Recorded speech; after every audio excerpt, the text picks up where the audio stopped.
Virgin Most Powerful Radio, sharing the gospel with clarity and charity.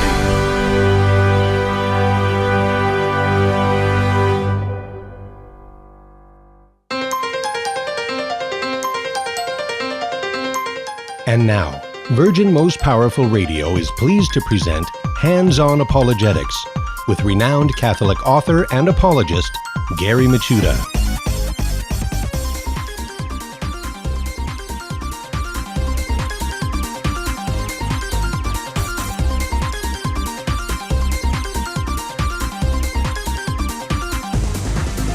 Welcome, everybody. Welcome to Hands-On Apologetics. You have now entered into the Virgin Most Powerful's Apologetics Dojo.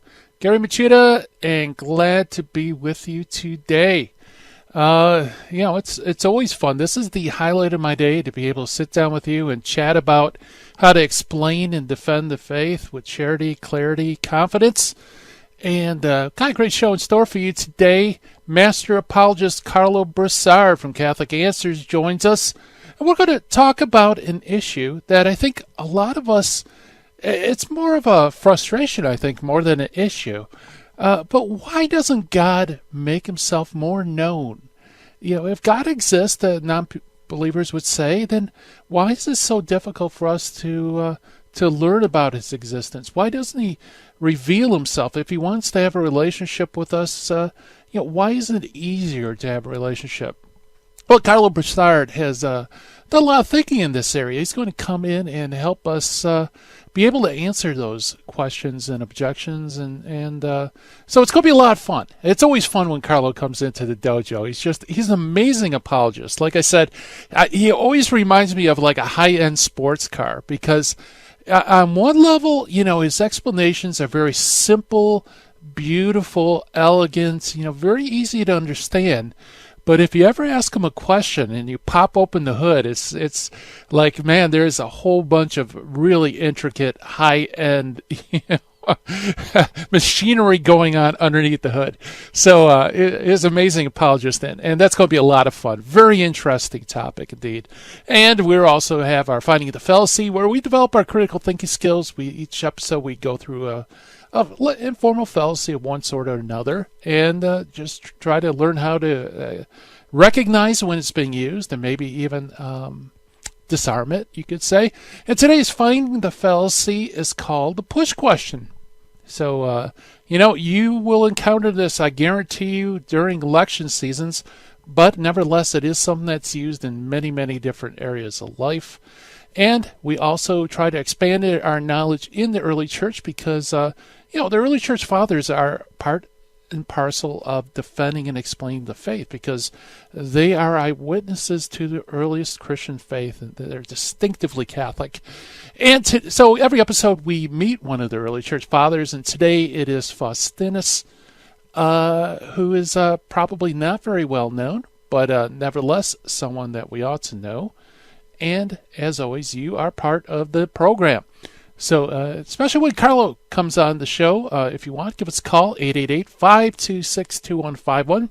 That is 888-526-2151. Or you can always send us your emails at questions@handsonapologetics.com. And we love your emails. Maybe you're in a situation. Maybe you just found out a loved one or somebody that a friend at work or somebody you care about is talking about leaving the church. You're not really sure what to do, or perhaps you're sharing the faith with someone and you'd like some advice, or just throw it out there. If maybe you've used the explanation that seems particularly helpful and would like to share your wisdom, shoot us an email at questions@handsonapologetics.com. It's questions@handsonapologetics.com.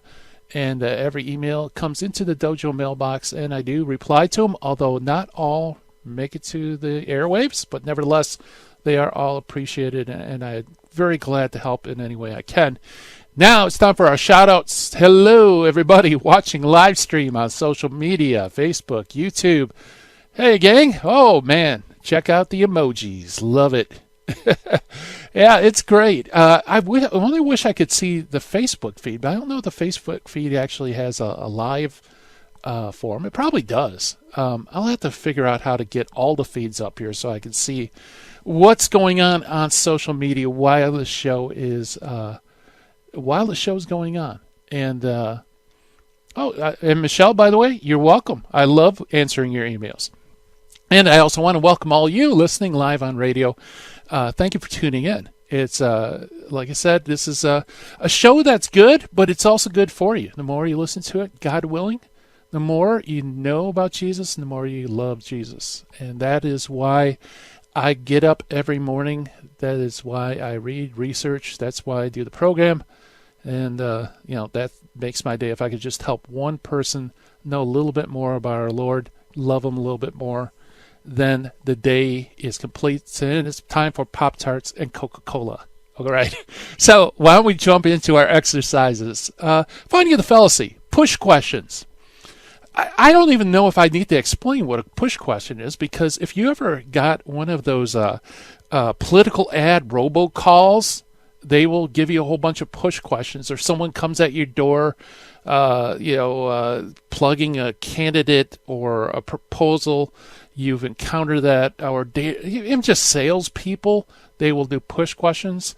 And basically what it is a question that's designed to make you answer in a certain way. It's not interested really in your opinion on something, but it's really to kind of guide you through a conversation without you actually being part of the conversation, I guess you could say. I saw a really good quote on the web that says that it's a question that attempts to limit direct replies to those they serve as the questionnaires' agenda. In other words, it proposes questions that will serve the agenda. And there are usually questions that you just can't deny. For example, someone would come up to you and say, "Hey, wouldn't you love to save a lot of money?" Well, you'd have to be crazy to say, "No, I wouldn't. I love spending money. In fact, I want to spend money. I want to waste a lot of money." No one will say that. That's a push question. It's designed to get you engaged in a particular area of conversation that really, what other options do you have to say? But yes. Or perhaps you have missionaries at your door, maybe Jehovah's Witnesses, and they'll say to you, "Wouldn't you like to end world hunger and poverty?" Or don't you think that the world is falling away from God, or something like that? And the whole idea is like you have to respond a certain way, otherwise you would be crazy. Or do you think that God's really in charge of the world?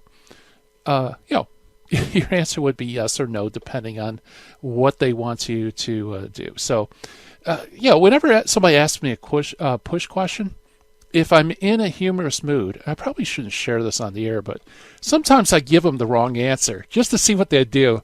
I had a good friend. We developed a great friendship with a Jehovah's Witness named Bob. Come to the door, and one day I decided to try that. And he said, "Don't you think it's the economy's bad? People are losing more, losing jobs and all this stuff, and of course, he is expecting me to agree with him." I said, "No, I think it's great. I think there are more job opportunities. There's more opportunities to explore new technology and things like that." And I tried to have an upbeat thing, and I remember Bob's face. He just kind of like looked at me like bewildered, because I think I was the only person of hundreds of people to actually take the other position. But nevertheless, it did open up a conversation. Although it probably was pretty entertaining for my friend Bob the J-Dub. So anyway, that's the finding the fallacy for today. The push question. Meet the early church father. Today's early church father is Faustinius, who flourished roughly around AD 380. He's known mainly through his acquaintance with another person, Saint Lucifer of Cagliari. I believe that's Cagliari. I believe that's how you pronounce it. The Bishop of Sardinia. Now, don't worry. This is, this particular bishop wasn't a Luciferian. He wasn't satanic. That was his name. It was a pagan name. And this particular Lucifer was one of the West's most adamant defenders of orthodoxy of the Nicene Creed. But unfortunately, the Council of Milan condemned St. Athanasius. Lucifer refused to be a party of such treachery against such a great man, and for his intransigence. He was exiled in the East in 355 A.D. So up to that point, he was actually a pretty honorable man.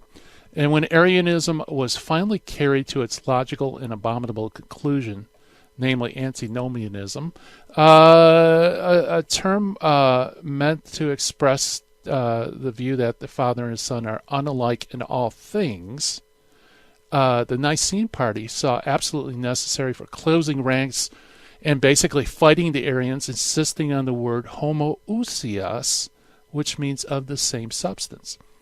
And so those who are formerly regarded as enemies of the faith, those who subscribed to a similar word, which meant of like substance, they kind of banded together against the Arians. And that included there was some unity, but there was also a lot of squabbles. So Lucifer, this bishop of Cagliari, would not yield. He wouldn't join ranks. He wanted to be a purist, and in fact he became a schismatic. And his followers are known as Luciferians. Now again, this is not the modern incarnation. This is an old heresy, or a schism actually, not a heresy. And they continued in the schism for about 20 years until the death of this bishop around 390. And like I said, it's really the only connection we have with Faustinius is that Faustinius was one of the devout followers of Saint Lucifer of Cagliari, the Bishop of Sardinia. So not a lot of biographical information, but it does explain his point of view in terms of his writings. And so that is our Meet the Early Church Father. Coming up on the other side of the break, we have Master Apologist Karlo Broussard coming into the dojo, and we're going to talk about the frustrations involved with the quote-unquote hiddenness of God. Stay tuned, everybody. We'll be right back.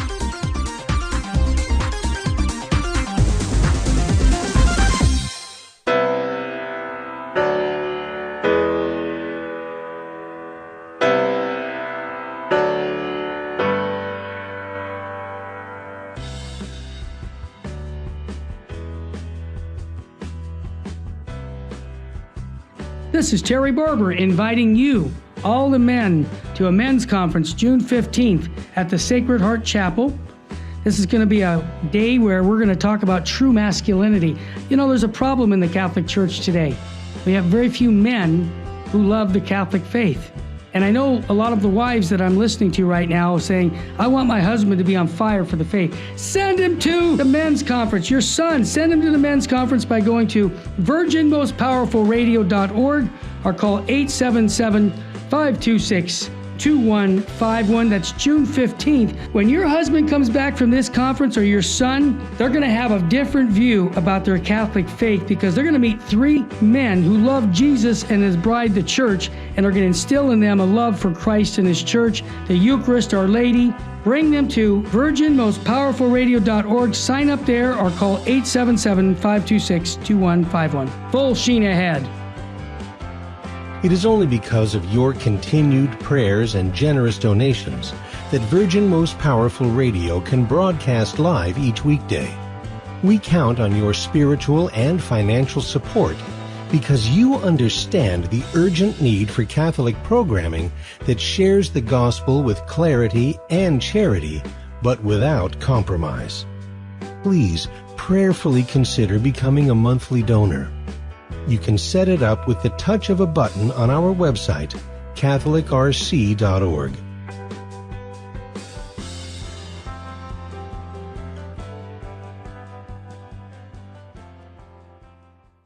Buying or selling your home or your business property? This is Terry Barber. Real Estate for Life underwrites the Terry and Jesse Show. And they can connect you to one of 900 pro-life real estate agents around the world. And when they receive their referral fee, they will give 80% of it to a pro-life organization. Wow! That's 80%! realestateforlife.org, 877-LIFE-US1. Now, back to Hands-on Apologetics with Gary Machuda. If you'd like to join the conversation, call 888-526-2151. Here's Gary. And welcome back, everybody. Hands on Apologetics. And, there's several objections out that non-believers give about God, one of which is, why does God, if he does exist, why is it so darn hard to prove that he exists? So to help us sort through that and all the related objections and questions, we have Master Apologist Karlo Broussard, who is a native of Crowley, Louisiana. He left a promising music career to devote himself full-time to the work of Catholic apologetics, and for more than a decade he's traveled the country teaching apologetics, Bible studies, theology, philosophy. Karlo has written and published several articles in Catholic Answers magazine. You've heard him on Catholic Answers Live. He blogs a lot at Catholic.com. And by the way, you can find out more about all the things he's up to at www.karlobroussard.com. He's probably one of the most dynamic and gifted Catholic speakers out there, and we are truly blessed to have him in the dojo. So, Karlo, welcome to Hands on Apologetics. Hey, Gary, thanks for having me, brother. It's always great to be in the dojo with you, man. Absolutely. In fact, I think I sent you an email that yesterday we had your mentor come into the dojo, Father Robert Spitzer. Oh, fantastic. Yeah, I was blessed to work with him in the Maja Center for about two and a half years, yeah. Yeah, amazing guy. We were running out on time on the last segment. And check this out, folks, on the podcast. And I asked Father Spitzer to explain heuristic notions in 13 minutes. And he knocked it out of the park. It was amazing. Yeah, he is literally one of the greatest minds in the church in America that we have. I mean, he's right at the genius level. I've been blessed to work with him in a very close way, and I've encountered things that all I can do is just say, wow, he is truly amazing. So he's a great gift to the church indeed. Yes, absolutely. And you are too. So, well, bless you. God bless you, Gary. I appreciate it. Well, you definitely are because, we're working through your book, and we've come up to a section that I hear a lot, and I know this is difficult for apologists to explain, but non-believers say, well, if God really exists, then why is it so hard to show his existence? Why can't we just open the window and see God out there? Right. Yeah, no, it's a very powerful objection. It's sort of a subspecies of the problem of evil, so it's this idea that if God were all good and all-knowing and all-wise, then you would think he would manifest himself in ways that could ensure that we know he exists at least, or possibly ensure that we have a relationship with him. This problem, the so-called problem of divine hiddenness, also known as the argument from reasonable non-belief. It takes on a variety of shapes and sizes. So in my book, I articulate two forms, and we'll see if we'll be able to give a response to the two forms. So one form, Gary, is this idea that, well, if God exists, well, then at least he would convince me that he exists, providing me with absolute evidence that removes all doubt. That's one form, that at least to show me that he exists, and then which leaves for me the option to be able to choose to enter into a relationship with him or not. The other form that it could possibly take, the problem of divine hiddenness, that is if God were all good and desired a relationship with us, well, then he would ensure that we would be in a relationship with him by giving us some extraordinary grace, such as the grace of the beatific vision, to ensure that we can't do anything but love him. So you have one form saying, well, at least he would make his existence evident to our intellect to where no work is to be done on our part, leaving the room to choose him, or the other option being God would at least manifest his essence to us in a way that we couldn't do anything but choose him, such as the blessed in heaven. So I see those as two distinct forms of the problem of divine hiddenness that requires different responses. And so I guess what we can do today, Gary, is we'll try to, pick each of those targets and see which sort of arrows we have in the quiver. So do you want me to continue moving forward and address maybe that first form? Yes, absolutely. Okay. All right. So I think, first of all, an important point to make, Gary, first right off the bat is this, that just because there's no evidence that God gives us to the mind to where we can't do anything but conclude God exists, right? Let's just concede that argument for argument's sake right now, that, we don't look outside and see God, so there's no self-evident empirical evidence that he exists. And the proposition God exists is not self-evident to us, so some work is required. Even though God doesn't manifest himself to the mind in such a way that we can't help but say God exists, it doesn't follow from that it's not reasonable to believe that God exists. And here's an example. Consider a young man, with his fiancée, and they're about to get married, and they're about to, get married in this upcoming weekend or something.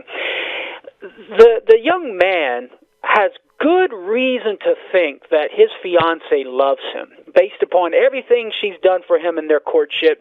She's, bringing him gifts, and she's telling him that she loves him, and she gives him, and she's, spending time with him and does all sorts of sacrifices for him to help meet his needs, etc. Now, that young man, the idea that his fiancée loves her, it's not present to his mind in such a way that he cannot possibly doubt it, right? There is still some room for doubt, possibly, because she could be deceiving him in all of these loving actions, right?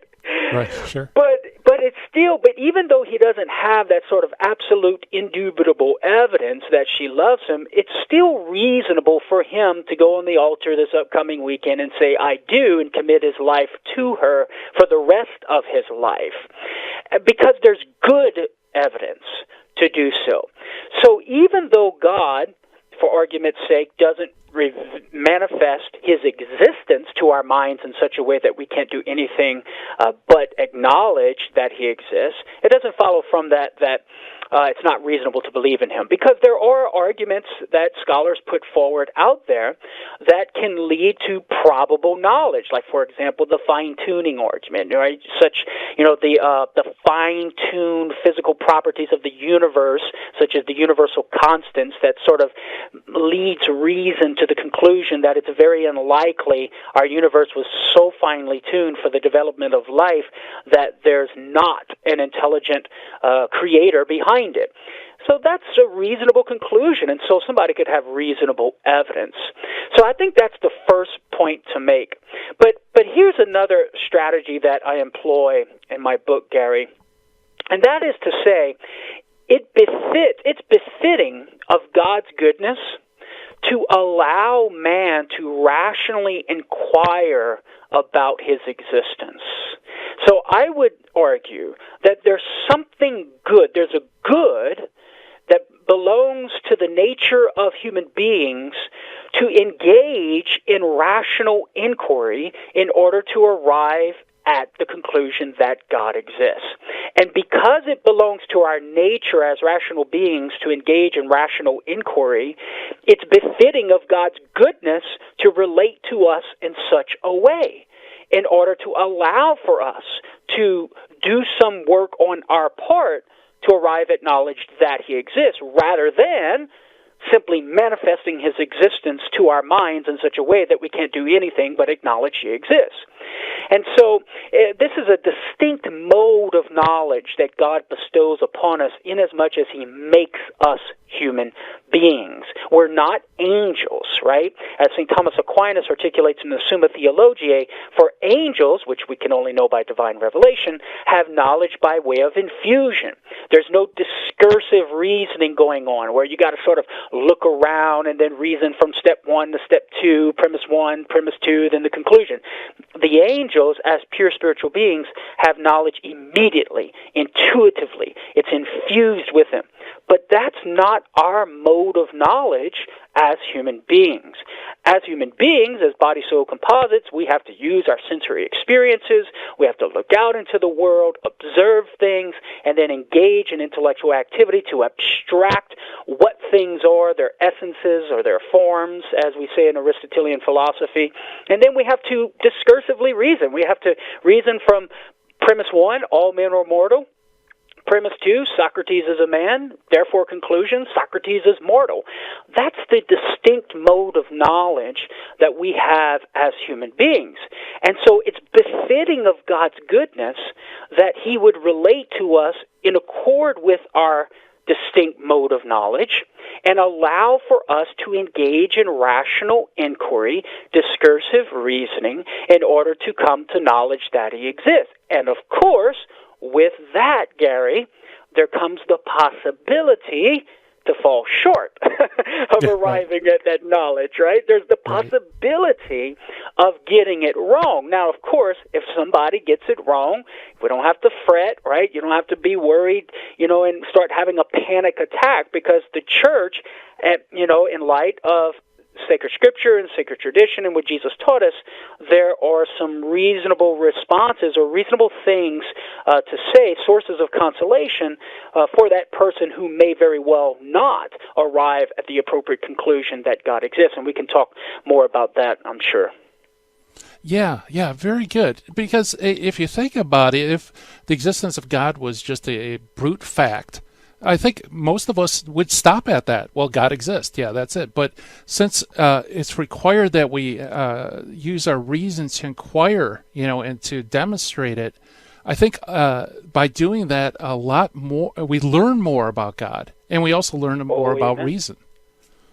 Amen to that. You could, if I were to formulate it, and here's what I do in the book, I kind of give a little syllogism to formulate the argument that I'm putting forward here. Premise 1, God wills whatever is good for man. Premise 2, rational inquiry is good for man. And that's precisely because it's our unique, distinct mode of knowledge as a body-soul composite. And so therefore, God wills rational inquiry. Okay? Now, you brought up a good point, namely of the good of rational inquiry helping us to learn about reality, learn more about God. And I would even argue, as I argue in my book, that it can contribute, Gary, to more certain knowledge, so that our embrace of our assent to the truth that God exists is more certain and strong by reasoning through the steps to arrive at knowledge of God's existence. And I'll tie a pretty bow on that on the other side of the break. All right, sounds great. We're talking with Master Apologist Karlo Broussard about the so-called hiddenness of God. Stay tuned, everybody.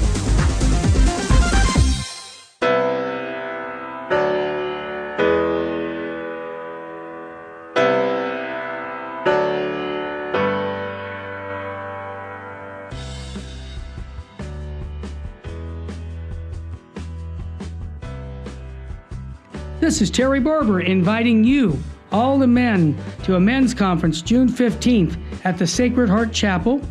This is going to be a day where we're going to talk about true masculinity. There's a problem in the Catholic Church today. We have very few men who love the Catholic faith. And I know a lot of the wives that I'm listening to right now saying, I want my husband to be on fire for the faith. Send him to the men's conference. Your son, send him to the men's conference by going to virginmostpowerfulradio.org or call 877-526-2151. That's June 15th. When your husband comes back from this conference, or your son, they're going to have a different view about their Catholic faith, because they're going to meet 3 men who love Jesus and his bride, the church, and are going to instill in them a love for Christ and his church, the Eucharist, Our Lady. Bring them to virginmostpowerfulradio.org. Sign up there or call 877-526-2151. Full sheen ahead. It is only because of your continued prayers and generous donations that Virgin Most Powerful Radio can broadcast live each weekday. We count on your spiritual and financial support because you understand the urgent need for Catholic programming that shares the gospel with clarity and charity, but without compromise. Please prayerfully consider becoming a monthly donor. You can set it up with the touch of a button on our website, catholicrc.org.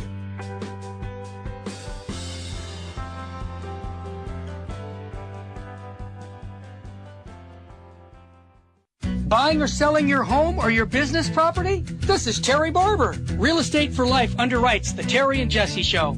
And they can connect you to one of 900 pro-life real estate agents around the world. And when they receive their referral fee, they will give 80% of it to a pro-life organization. Wow! That's 80%!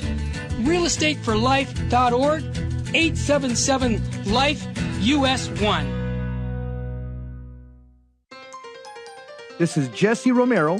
You're listening to Hands-On Apologetics with Gary Machuda on Virgin Most Powerful Radio. And welcome back, everybody. We are chatting with Master Apologist Karlo Broussard on the so-called hiddenness of God. And right at the break, Karlo gave us a great syllogism. Premise 1, God wills whatever is good for man. Premise 2, rational inquiry is good for man. Therefore, conclusion, God wills rational inquiry. So you wanted to tie that up on the other side of the break. Yeah, what I was trying to say, I was trying to get the locomotive going there. What I was trying to say is that the rational inquiry, or the process of rational inquiry into God's existence, can contribute to a firmer conclusion that our assent to the truth that God exists can be had with more certainty than without the rational inquiry, as if, God just simply manifesting himself. Or, for example, think about this, Gary. Think back to your days in math class, right? Your math teacher would always say, what? Show your work. He never let us go to the back of the book and look up the answer, right? Why did we have to show our work? And in order to work through the steps so that we can learn the material better. And that when we come to the conclusion that we have knowledge of the answer and not merely belief concerning the answer. Because if we look it up in the back of the book and we say, yeah, this is the answer, well, then we simply have belief, and we're believing based upon the testimony of the author. But when we work through the steps ourselves and we arrive at the conclusion, we come to have knowledge, right? A certain knowledge that the conclusion is so. So when we work through the steps of reasoning to God's existence, and we come to our conclusion that God exists, and we're working through certain metaphysical principles such as being and essence and actuality and potentiality, like in all of these arguments such as Aquinas' 5 ways, when we come to those conclusions by way of metaphysical demonstration, where the premises are either self-evident or can be reduced to self-evident premises, then we have scientific knowledge in the Aristotelian sense, certain knowledge, metaphysical certitude, which is the highest kind of certitude that we can have in human knowledge, even over and above the certitude that we have with empirical sciences. And so the rational inquiry can lead us to have more certain knowledge that God exists, and that's a good thing. And furthermore, I think we'll come to appreciate that knowledge more. I mean, how many times just in a common human experience, Gary, when we have to work for something, right, with blood, sweat, and tears, and we achieve that for which we're working, we come to appreciate that good in a higher way, do we not? And so the same, I think, can be said with the rational inquiry into God's existence. When we put forth the work and the effort, and we arrive at the conclusion that God exists, we're going to appreciate that knowledge more so than if we didn't have to go through the work. And even just in raising our kids, we often talk about as parents, Gary, that, we're not going to spoil the child and just give them the reward. Lord, we're going to make him put forth some form of effort in order that he or she, the child, can appreciate the award. Now, this brings us to the point that I raised earlier. What if somebody says, well, golly, Karlo, I'm a reasonable guy. I'm rolling up my sleeves day in and day out. I'm looking at these philosophical arguments for God's existence, Karlo, and I'm not seeing the conclusion. I'm not seeing how you're arriving at the conclusion. So does that mean I'm like automatically damned or something? And then the answer to that would be, of course not. God is perfectly just. And if he's perfectly just, he's not going to unjustly punish anyone. So if the lack of conviction in the conclusion, God exists, is through no fault of that person, well, then God will judge that person based upon whatever reasons that person is not coming to the conclusion that God exists. And the Catechism actually teaches this in paragraph 2125, Gary. It talks about atheism being a sin against the virtue of religion. Now, when it says that, it's speaking on the objective level. The act by which I say God does not exist is a sin against the virtue of religion. But the Catechism goes on to point out the imputability of this offense can be significantly diminished in virtue of the intentions and circumstances. And then it goes on to say this, check this out, believers can have more than a little to do with the rise of atheism. To the extent that they are careless about their instruction in the faith or present its teaching falsely or even fail in their religious, moral, or social life, they must be said to conceal rather than to reveal the true nature of God and of religion. So what the Catechism is getting at is that sometimes believers are a cause of divine hiddenness.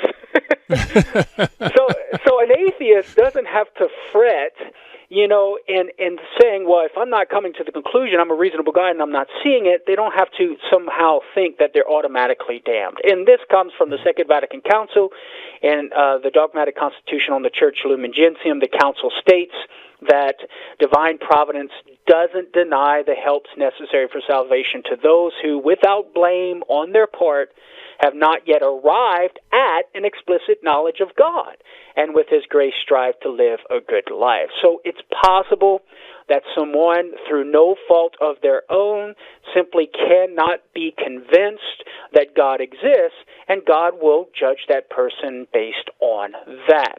But nevertheless, I think the bottom line, Gary, is that we can put forward good reason to think that God would allow this room for us to do some work on our part, to put forth some effort and rational inquiry to arrive at knowledge that he exists in order to have scientific or demonstrative knowledge. And that's a good thing. Now, granted, does this totally dispel the darkness? No, but I do think it shows how it's reasonable to say that an all-good, perfect God can exist and at the same time not manifest himself to our minds in such a way that that there's nothing left for us to do to know that he exists. So those are some strategies that we can employ in order to approach that specific form of divine hiddenness, namely, that God doesn't manifest his existence to our minds in such a way that there's nothing left for us to be done. Yeah, that's especially clear, I think, if you look at the flip side. Let's say God did manifest himself, that he gave us all a fused knowledge of his existence. We would use our reason to explain it away as some sort of evolutionary quirk or, some sort of pathological, defect in the human mind that you need to go to psychiatrists to get this idea of your head. Because and then they would say, well, why doesn't God give us, allow us to rationally demonstrate his existence? Why is it only just idea in our head? That's right. So this idea of an innate idea that he's putting within us prior to any sort of rational investigation. Yeah, if God were to manifest his existence on an empirical level, like looking outside, like when I see the tree or something, or he's like putting some sort of sign in the sky, I think someone will definitely try to explain that physical phenomenon away, right? As opposed to saying, oh yeah, God exists, right? But I do think, God being the author of our minds can in some way manifest his existence to the mind in such a way that it becomes self-evident to the mind, right? So like whenever the mind comes to know the meaning of whole and part, and immediately self-evidently sees the whole is greater than the part, I think that God, who is self-evident, his existence is self-evident in itself, although not to us. I do think he could manifest his existence to the mind in such a way that it would be self-evident and there would be no work left to be done to where we would have to arrive at it, nor could we possibly explain it away. And this is, we kind of have a similitude with first principles of knowledge, like the principle of non-contradiction, right? In order to deny it, you have to use it. So it's metaphysically impossible to deny that principle in thought, and even it's metaphysically impossible to deny it on the level of being as well. So I do think that God could do it, but he doesn't, right? But just because he doesn't, I don't think that's good reason to reject God's existence and embrace atheism. Yeah, I agree. And like I said, I think it's kind of one of those... I played the flute for you and you didn't dance. We sang a dirge and you didn't mourn. It's like no matter which way you choose, you could always flip it around and say, well, yeah, but if God really existed, either he'd make himself self-evident or he would make it possible for us to demonstrate his existence. Right.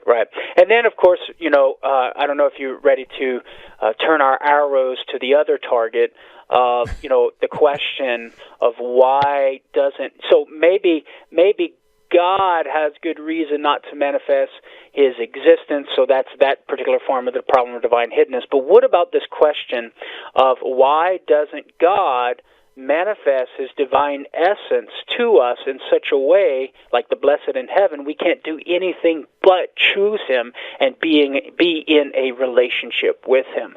And that's also poses a great mystery that I think ultimately, even with the first form of the problem of divine hiddenness, ultimately, Gary, when it boils down, the bottom line is that, God's ways are not our ways.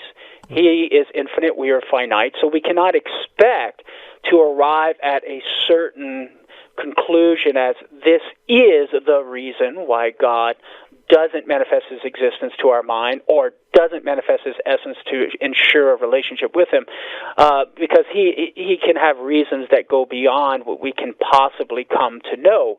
What we can conclude is that God, it's not true to say God has no reason, right? Yeah, so we can conclude with certainty that God does have reason, being infinite and all good. It would follow from that. But what those reasons are, we can only offer and speculate about in order to show coherence between God's goodness and this sort of room that he gives for people to have to inquire about his existence and him not manifesting his essence to ensure a relationship. Very good. Well, we're talking with Karlo Broussard about the so-called hiddenness of God. Fascinating subject. More to come on the other side of the break. You're listening to Hands On Apologetics with Gary Machuda. Stay tuned, everyone.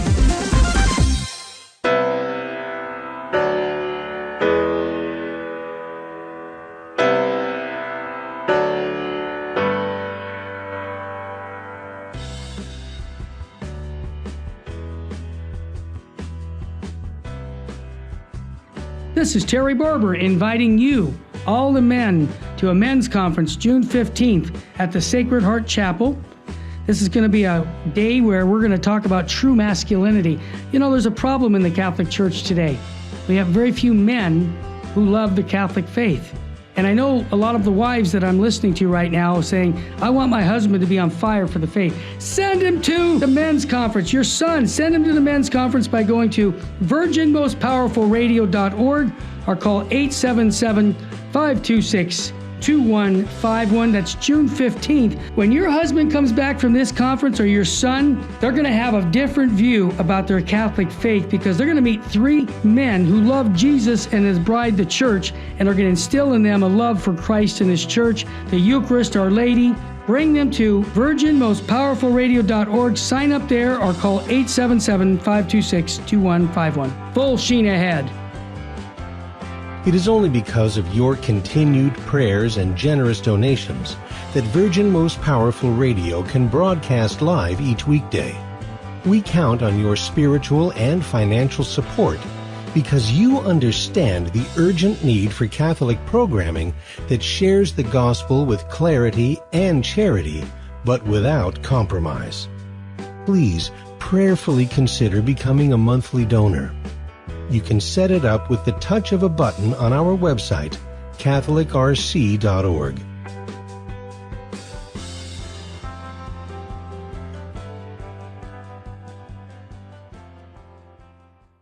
Buying or selling your home or your business property? This is Terry Barber. Real Estate for Life underwrites the Terry and Jesse Show. And they can connect you to one of 900 pro-life real estate agents around the world. And when they receive their referral fee, they will give 80% of it to a pro-life organization. Wow! That's 80%! realestateforlife.org, 877-LIFE-US1. Now, back to Hands-On Apologetics with Gary Machuda. If you'd like to join the conversation, call 888-526-2151. Here's Gary. And welcome back, everybody. Hands-On Apologetics. We are chatting with Master Apologist Karlo Broussard about the so-called hiddenness of God. And Karlo just done a masterful job working through, why doesn't God just give us infused knowledge? Why is it so hard to prove his existence?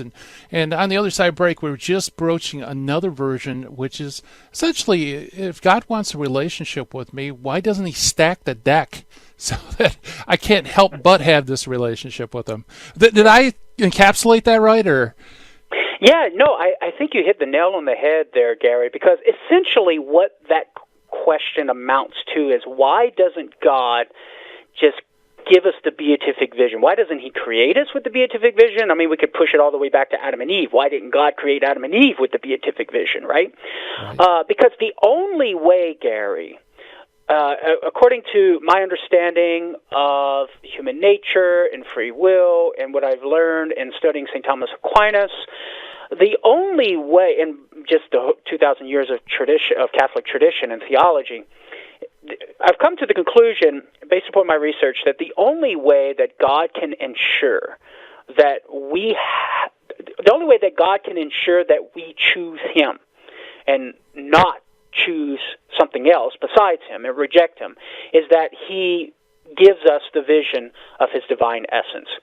Without vision of divine essence, of his divine essence, the possibility to choose evil or to choose some perceived good outside of the order of God is possible, right? That possibility exists. Without vision of the divine essence, the possibility of sin always remains. So the question is, why doesn't God give us the divine essence and vision of the divine essence in order to ensure, at least now, right? In order to ensure that we have a relationship with him. And I think, as I try to point out in my book, in one of the appendices, is I think there's something, Gary, to the dignity of being a real cause of our own moral perfection and achievement of our final end. And here's the idea. God's providence consists of leading things to their ends or goals, right? He is the ultimate wise, all-wise being who orders and governs all things to their ends, to their goals. That's the office of the wise man, according to St. Thomas Aquinas in his Summa Contra Gentile. It's in Book 1, Chapter 1. He starts off, the office of the wise man. The wise man directs things, orders things to their ends. And that's what God does ultimately as the supreme being who has governance over all of creation. And God wills for us, he bestows upon us a great dignity to be able to participate in his providence, in his governance, in ordering our own lives with him, through him, and in him to our ultimate end, namely union with him. So that when we achieve our final perfection of union with him, that reward of eternal life is in some way based on my contribution. Now, granted, this is not an exclusion from grace. It's not, a Pelagianism or even a semi-Pelagianism where I'm, picking myself up by my own bootstraps in order to achieve my final perfection, because the movement to my final perfection is initially started by God's grace, that initial grace of justification, and any good deed or charitable act that I do in that journey and movement toward my final perfection is done in and through and by grace. Anyway, for my works to contribute to my final salvation, it must be done in and through and by God's grace. But nevertheless, God wills that there be a human cooperation involved with our achievement of our final end. And that's a great dignity, Gary, because God is allowing us to be incorporated into his action of divine providence, of governance, of governing the world, leading things to their own end. And this principle is found in Aquinas' writings. He talks about the dignity of causality being imparted even to creatures, that's a manifestation of God's goodness, that he would allow creatures to share in his causality and bring about real effects and to cause goodness in other things, including ourselves, that through our choices, Gary, we can order our lives to our final perfection and be a real cause of that effect. And that manifests, I would argue, that manifests God's goodness more than if God were to simply give us our final end, namely vision of his divine essence, without our cooperation with him in ordering our lives to our final perfection. We would lose the great good, dignity, and nobility of participating in the office of the wise man, right? Of ordering our lives to our ultimate end. So I think a great good would be lost had God created us, or created Adam and Eve and created us by simply giving us the divine vision of the divine essence without our cooperation, as opposed to allowing us to cooperate with him and order our lives to our final perfection. So that's one of the things I point out in my book, Prepare the Way. Yeah, boy, that he said a lot too.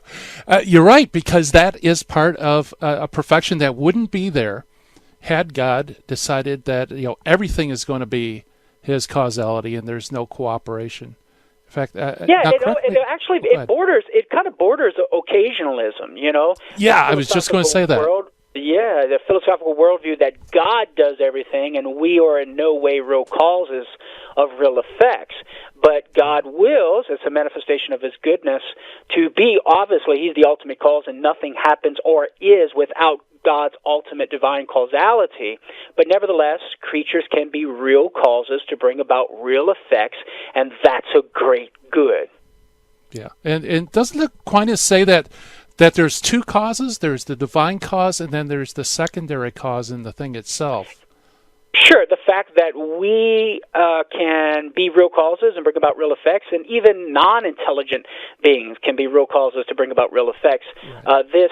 Philosophers refer to such causality as secondary causality, God being the primary cause.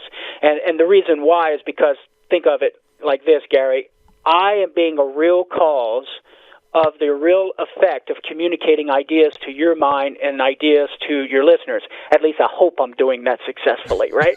You are. And I'm muddying the waters here. So I'm a real cause of real effects, but my causal power is actualized only in as much as God is causing it to be. So I have the power to be a cause and bring about real effects only insofar as God is causing me to be and for my power to be, you see.